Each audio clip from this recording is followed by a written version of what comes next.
I'm in Kirugoya, standard 6, and suddenly there is oathing. There is? Oathing, the 69 oath, 1969 oath. I, Uhuru Kenyatta, do swear that I will be faithful and bear true allegiance to Her Majesty the Queen Elizabeth II, her heir and successors, according to law. Uhuru!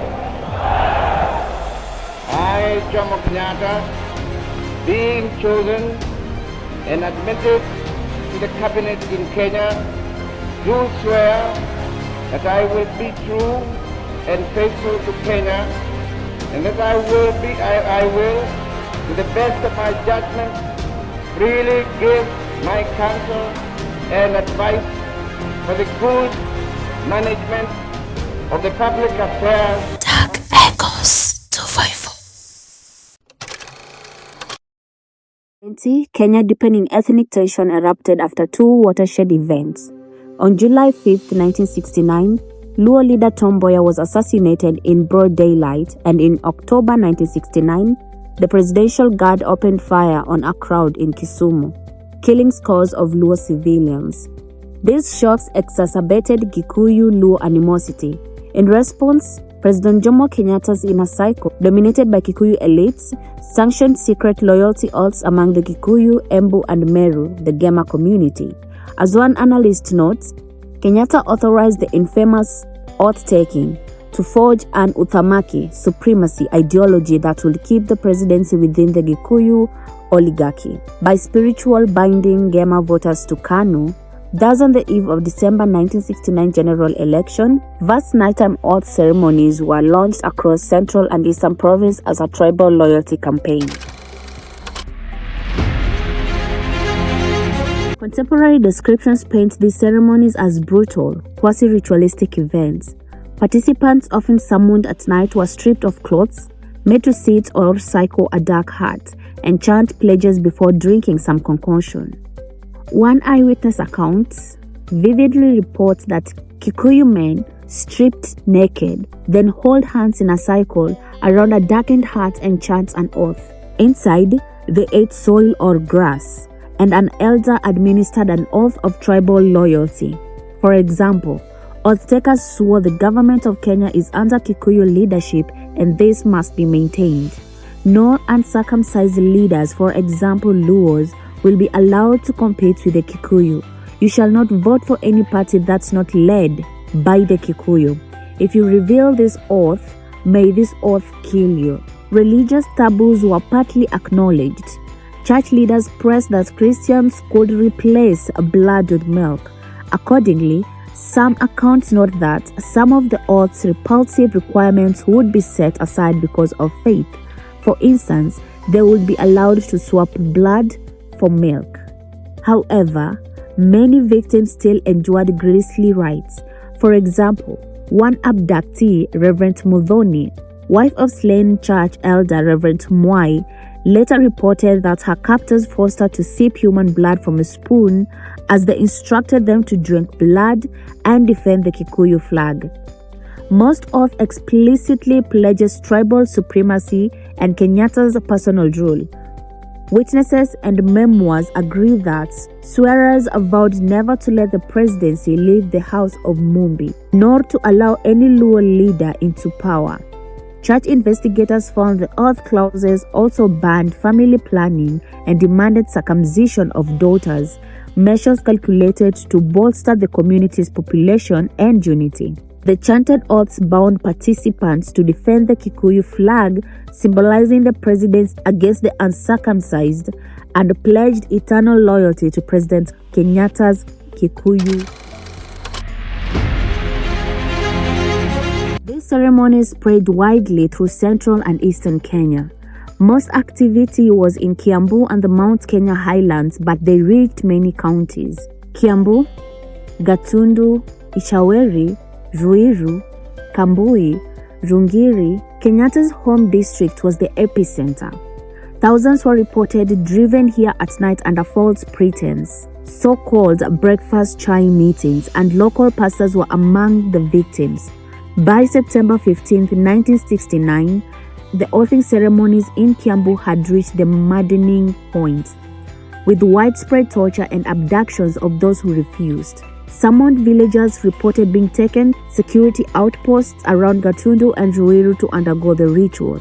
Murang'a and Nyeri in Central Province. These heartland counties saw parallel oath drives.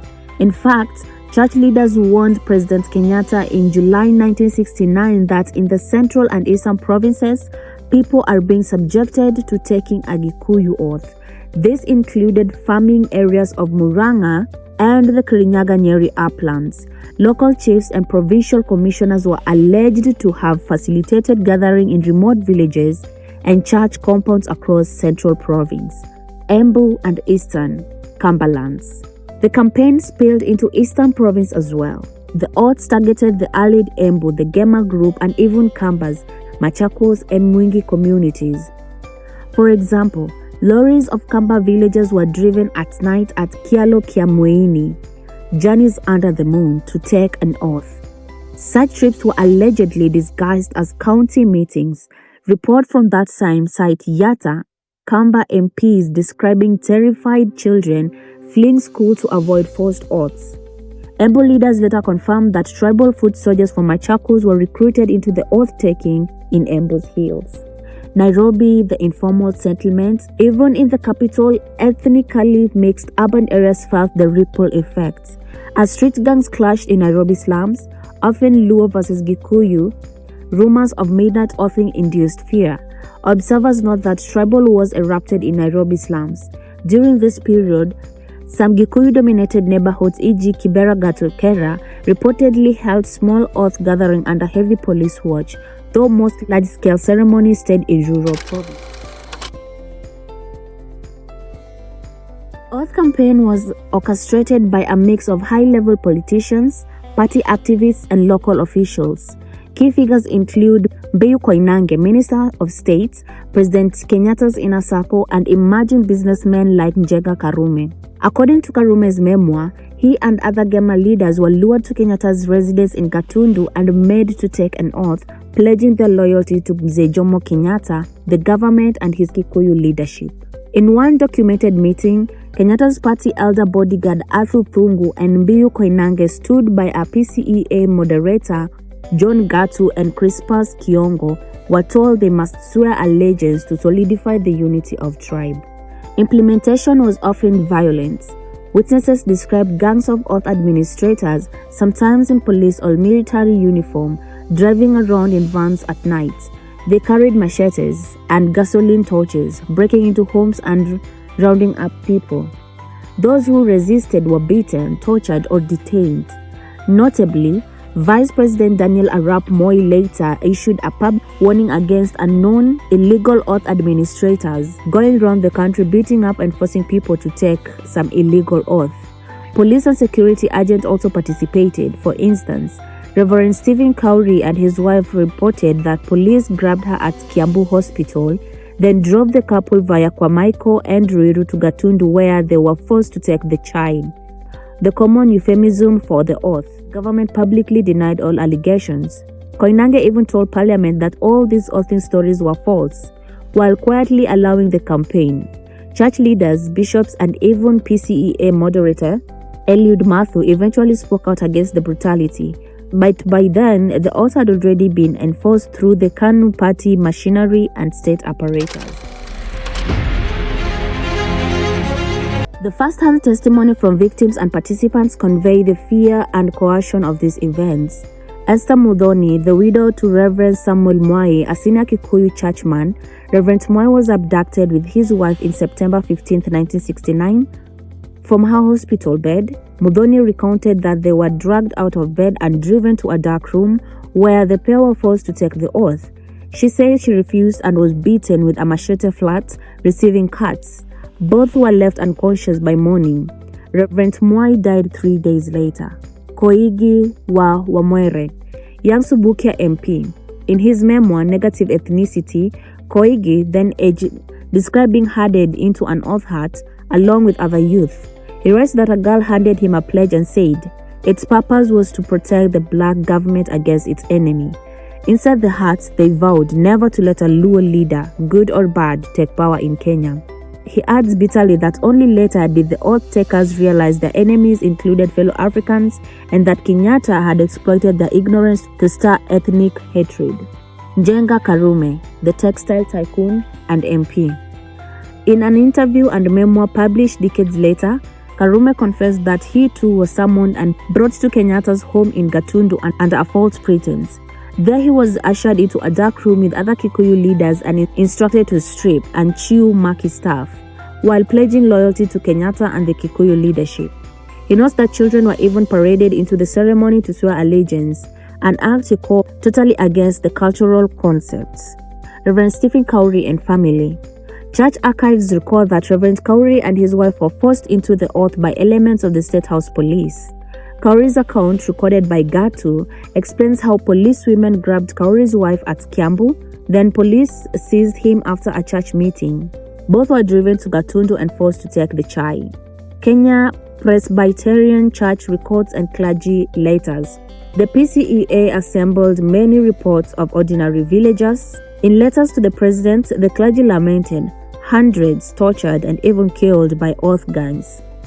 They noted children expelled from school and women fleeing their homes to escape the oath. In one witness affidavit, Samuel Mudhoni, another victim not to be confused with Esther above though, later told the East African Standard that both takers beat him and his wife, forced them to take the oath and defend the flag from leaving the house of Mumbi, even compelled them to drink blood from a spoon as part of the rites.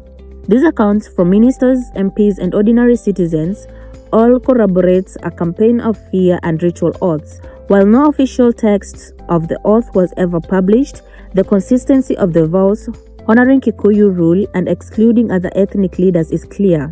Survivors uniformly describe removal of clothing, chanting around hearts, and taking a vow bound by a grave ritual oath. With the terrified the victims nickname we gave breaking it Kenyatta, that is Jomo Kenyatta at Not the the son, university, yes. was Kamaliza, the one who finishes. What? We were calling him Kamaliza because people were going. JM JM karaoke had gone when we were in Form 5. So already the man has become Kamaliza, anamaliza watu. What? And before JM, you remember there were the Kongo Karumba, there were many. Yeah. There are Pio Gama. Ouko amekuliwa na Moi bana. Oh. That's Moi era. So we already nicknamed him Kamaliza, and university students are talking about fighting oppression. So there's that talk. Mm-hmm. That's why we are demonstrating against a shoot-kill policy. Yeah. And these cops would attack the university. They would attack. In fact, when I was in Form 5, I remember they attacked university students, and the good students who remained in the halls of residence got the worst. The women were brutalized and raped. What? At the university. And then arrested and put in cells. Not the ones who are protesting. The good ones who remained in, when the cops descended on the university, raped the girls. And brutalized. And I remember reading it in the newspaper and feeling very afraid because we are going to join the university. And those students were only released when Kenyatta learned about it because there was a daughter of a senior civil servant among those. No way. That's when they were released and taken to hospital. You are being taken to the cells, you've been brutalized, raped, you've not even seen a doctor. So that brought awareness to us as female students that whenever there is a strike, be out. Don't stay in. Be out. It's more dangerous to be passive or just in your halls of residence. It's better out there. Better get beaten out there in the whatever of the people. Yeah. And you guys as the school of law. Yeah. You can't be passive when all of this is happening. In fact, you're probably I don't want to call the ones the instigators, but the ones who are at the forefront of pushing this movement of going to the streets. Yeah. And law and BA, because BA students were also very, very active. Let me say it's a conglomeration, but there is many numbers from those who are doing political science and those social sciences that sort of open you. Yeah. So we are there demonstrating and the police attack. So I had just like today, I know the average demonstration is completely peaceful. Even the Azimio demonstrations were peaceful until police bring their riot. That's when people respond to the brutality. And we know also that during this regime and during the last one, goons are hired to infiltrate. After all, the former Nairobi governor confessed how they used to hire goons to make ODM look bad during the previous regime. During the current one, they did that to the Gen Z demonstrations. For 4 days, the Gen Z demonstrations were completely peaceful. The only thing in hand, a phone or nothing. I was there with this camera. Or nothing.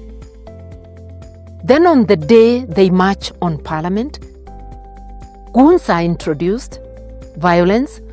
Even when they go into Parliament, you can see the kids are excited, saying, Mr. Speaker, sir. They are excited around the mausoleum. They are telling each other, you can see but don't touch.